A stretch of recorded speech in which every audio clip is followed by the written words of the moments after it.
ወሰዳት? አዎ በስንት መከራ አስገባት። ፈጣሪ ሲቀጣ ወደ ላይ መጣ የሚባለው ነገር እውነት ነው። ታግሶ አቅሏን አሳጣት አይደል? እኔ ግን ታውቃላችሁ ቤት ይገባታል ባልም ግን ደግሞ ቅጣቷን ያገኘችው። አልዋሻችሁም። ቤቲ ብዙ ብትበድለኝም ግን ደግሞ በእኔ ምክንያት እንደሆነ እየተሰማኝ ያለው። እንዴ እንደዛማ አትበይ። ቤቲ እኮ ኪራን በማጣቷ ነው እንደዚህ ሆነች። ግን እኮ ኪራን ያጣችሁ ድሮ ነው። እሱ የከበዳት ነው መቀበል ነበር። ይኸውልሽ ጽናት፣ አንድ እውነት ልንገርሽ። ይህ ሐቀኝነትሽ እዚህ ምድር ላይ ምንም ነው የማይጠቅምሽ። ይህን ነገር ላረጋግጥልሽ እወዳለሁ። አንቺ በቃ ሁሉም ነገር ተይና የራስሽን ህይወት ኑሪ። በነገርሽ ምላሽ ምን ሊሆን እንደሚችል አላውቅም በእውነት ግን ምሩዬ ከምንምና ከማንም በላይ ትናንትና ዛሬም ነገም እወድሻለሁ፣ አፈቅርሻለሁ፣ አከብርሻለሁ።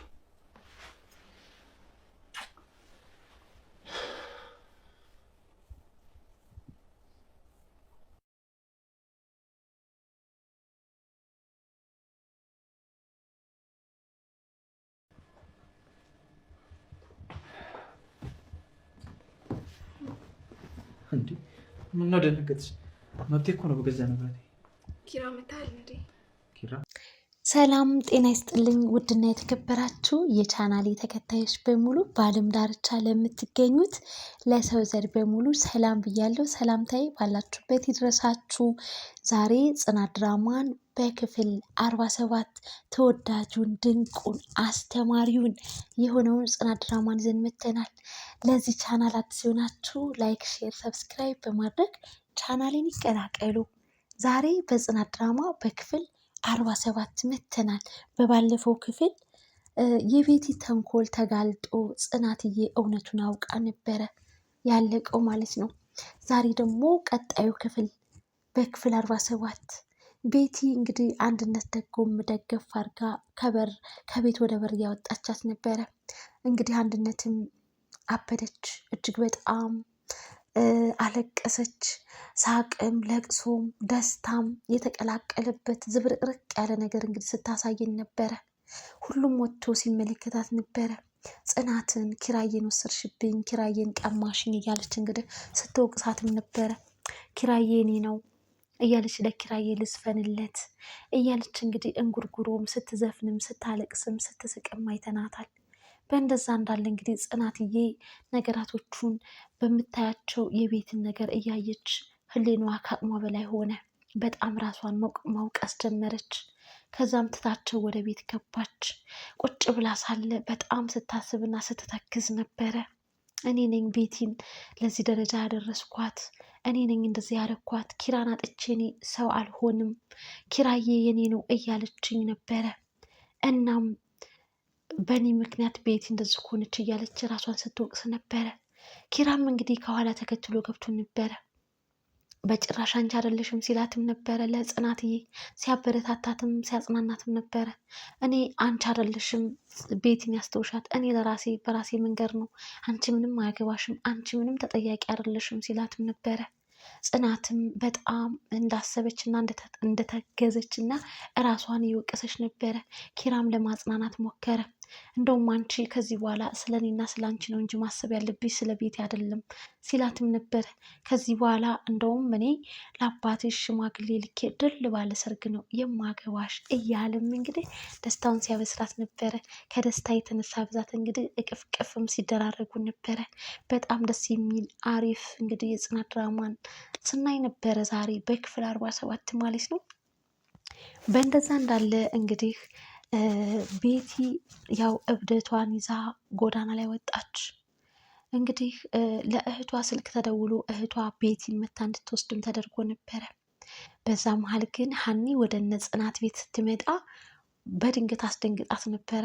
ሀኒ ይቺ ቤቲ ናት እንዴ ብላ ግራ እስኪጋባት ድረስ ነበረ። ለነገሩ ግን ናሆም እዛው አብሮ ስለነበረ የቤቲ መጨረሻ እንግዲህ አልሰማ ያለ ሰው እንደዚህ ከሆነ ጣፋንቷ በእንደዚህ ሁኔታ ማየት ቤቲን በጣም ቢያሳዝነኝም እራሷ ነች እዚህ ደረጃ እንግዲህ እራሷን ለማድረግ የዳረገችው በማለት እንግዲህ ናሆምም ሲናገር ነበረ። በጣም አዘነች ሀኒ በሆነው ነገር። እናም እንግዲህ አልፋት ወደ እነ ጽናት ጋር ሄደች። ጽናት ጋር ሄዳ አንዳንድ ነገር ሲነጋገሩ ነበረ። ናሆምም እንግዲህ የቤቲን እህት ጠብቆ ወደ እነ ቤቲ ቤት አድርሷት ቤቲን እንግዲህ ይመለሳል ማለት ነው ወደ እነ ጽናት። አንድ ላይ ሰብሰብ ብለው ጽናት፣ ሀኒ ናሆም ሆኖ ሲያወሩ ነበረ። የቤቲን እብደት ቤቲን እዚህ ደረጃ ላደርሳት የቻልኩት እኔ ነኝ፣ በቃ እኔ ህሊናዬ አልቻለም እያለች እንግዲህ ጽናትዬም ራሷን ስትወቅስ ነበረ። እነሱም ሲቆጣት ነበረ። ሀኒም በጭራሽ አንቺ ምን አገባሽ፣ አርፈሽ እንግዲህ የራስሽን ላይፍ ለመኖር ሞክሪ፣ ይሉንታ የሚባል ነገር ሰውን ይጎዳል እንጂ አይጠቅምም ስትላትም ነበረ። ናሆም ነው በጭራሽ አንቺ አይደለሽም፣ እነሱ እራሳቸው ናቸው፣ አንቺ አይደለሽም፣ አንቺ ተጠያቂ ልትሆኚ አትችይም፣ የራስሽን ኑሮ ኑር እያለ እንግዲህ ናሆምም ጽናትዬን ሲመካክራት ነበር። በዛ መሀል የሀኒ ባለቤቷ ስልክ ይደውላል። ሀኒም ወደ እነ ጽናት ጋር እንዲመጣ ታደርገዋለች። የሀኒ ባለቤትም ሲመጣ የሆነውን ነገር ነገሩት። እሱም አንቺ ተጠያቂ ልትሆኚ አትችይም በማለት እንግዲህ ጽናትዬን ሁሉም ሲያበረታቷት ነበረ ማለት ነው። በእንደዛ እንዳለ ከተጨዋወቱ በኋላ ሀኒና ባለቤቷ ወደ ቤታችን እንሂድ በማለት ተነስተው ይሄዳሉ። ናሆም እና ጽናትዬ ይቀራሉ። ከዛ ናሆም ወይ ምሩ የት ናት ብሎ ጠየቀ። ምሩ እየተኝታለች አለችው። በቃ ሂጄ ልረብሻ ትንሽ ልቀስቅሳት በማለት እንግዲህ ወደ ምሩ ክላስ ሊሄድ ስል ተዋት በእናትህ ትተኛ፣ አትቀስቅሳት፣ አትረብሻት ስትልም ነበረ ጽናትዬ። አይ እኛ እኮ የተኛን መቀስቀስ ነው ስራችን በማለት እንግዲህ ወደ ምሩ ጋር ይሄዳል ማለት ነው። ምሩን እንግዲህ ሲያያት ምሩ እየተኝታለች ተጠቅላ። እንዴት ታምሪያለሽ ደግሞ እንደዚህ ተጠቅለሽ ተኝተሽ ለራሱ ሲያዩሽ እንዴት እንደምታምሪ እያለ የፍቅር ዜማውን አርከፈከፈባት እዛው በተኛችበት ማለት ነው። እና የቤትን ነገር ሳይ በጣም አዘንኩኝ። ነገር ግን የጽናትንና የኪራን ነገር ደግሞ ሳይ በጣም ፍቅር እንዴት ደስ እንደሚል በቃ ቀናሁኝ እያለ እንግዲህ ናሆም ምሩ እየተኝታ እሱ ግን ሲያወራት ነበረ። ምሩዬ እኔ ግን ዛሬም ነገም ተነገ ወዲያም እወድሻለሁ እያለ እንግዲህ የፍቅር ናዳውን ሲያርከፈክፍባት እቀሰቅሳታለሁ ብሎ የሄደው ሰውዬ አብሮ ተጠቅሎ እንግዲህ ከምሩዬ ጋር አንድ ላይ ተኝተው ነበረ። ጽናትዬም የተቀመጠችበት ሶፋ ላይ ተኝታለች። ኪራ መጣና እንግዲህ እጁን ጣል አድርጎ ይቀሰቅሳታል አስደንግጠው። ከዛ እንዴ በገዛ ንብረቴ ምናምን ነገር በማለት እንግዲህ አንዳንድ ቀልዶችን ጣል ጣል ሲያደርግ ነበረ። ኪራ መጣክ እንዴ መታሃል እንዴ ስትለውም ነበረ። ግን ቆይ አንቺ አይደብርሽም እንዴ ኪራ ስትይኝ ጋሼ እያልሽ ብትጠሪኝ አይሻልሽም እንዴ ሲላትም ነበረ። እንግዲህ ኪራ እንግዲህ ፍቅር እያጫወተው ነው። እያቆላመጠች እንድትጠራው ኪራዬ የኔ ወደ የኔ ፍቅር እያለች እንግዲህ እንድትጠራው ይፈልጋል። በእንደዛ እንዳለ እንግዲህ አንዳንድ ነገሮችንም ሲነጋገሩ ነበረ።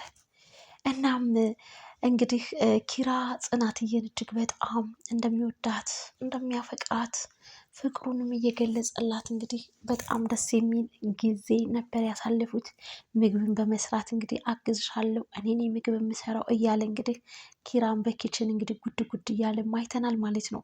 በዛ መሀል እንግዲህ ምሩና ናሆምንም ሄደው አይተዋቸዋል። እንዴት ተቃቅፈው እንደተኙ ሲመለከቷቸው ሲስቁባቸው በጣም ደግሞ የነሱ አንድ ላይ መሆኑም ደግሞ አስደስቷቸው በፍቅር ተሳስረው ተጣምረው በኖሩ እያሉ መልካም ምኞታቸውንም ገለጹ። ከዛም እንግዲህ ምግብ ሰርተው ነበርና አንድ ላይ ሰብሰብ ብለውም እንግዲህ የፍቅር ማዕድ ተመገቡ ማለት ነው። በጣም ደስ በሚል መልኩ የነኪራ ቤት እንግዲህ ፍቅር ፍቅር ፍቅር ሸቶበታል ማለት ነው በክፍል 47።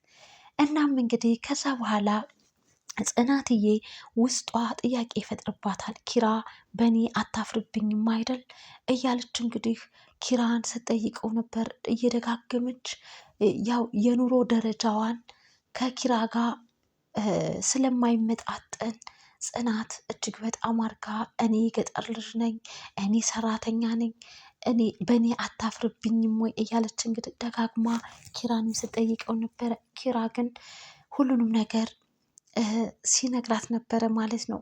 ምንም አይነት ነገር እንደዚ አይነት ነገር እንዳታስብም በደንብ አርጎም ሲነግራትም ሲመክራትም ሲዘክራትም ነበረ ማለት ነው። በእንደዛ እንዳለ እንግዲህ የጽናት ድራማ ክፍል 47 እጅግ በጣም በሚያምር ሁኔታ እንግዲህ አይተናል ተከታትነናል ማለት ነው። እንግዲህ ጽናት ድራማ እጅግ በጣም አስተማሪ ነው። ምክንያቱም እንግዲህ ሴቶችዬ ሁላችንም ጠንቀቅ ቆስጠን ልንል ይገባል። የኛ ያልሆነ ሰው ዘንድ ጊዜያችንንም ሆነ ራሳችንን መጣል እንደሌለብን የቤቲ ካራክተር ለሁላችንም ያስተምራል ማለት ነው። ምክንያቱም እንግዲህ ከልክ ያለፈ ፍቅርም ውዴታም አደጋለሁ። በይበልጥ ደግሞ የኛ ያልሆነ ሰው ጋር ጊዜያችንንም ሆነ ራሳችንንም መጉዳት እንደሌለብን ትልቅ መልእክት አለው። ትልቅ መልእክትና ትልቅ ትምህርት አለው ማለት ነው። እንደ ቤቲ መሆን የለብንም ሴቶችዬ ሆይ ማለት ነው።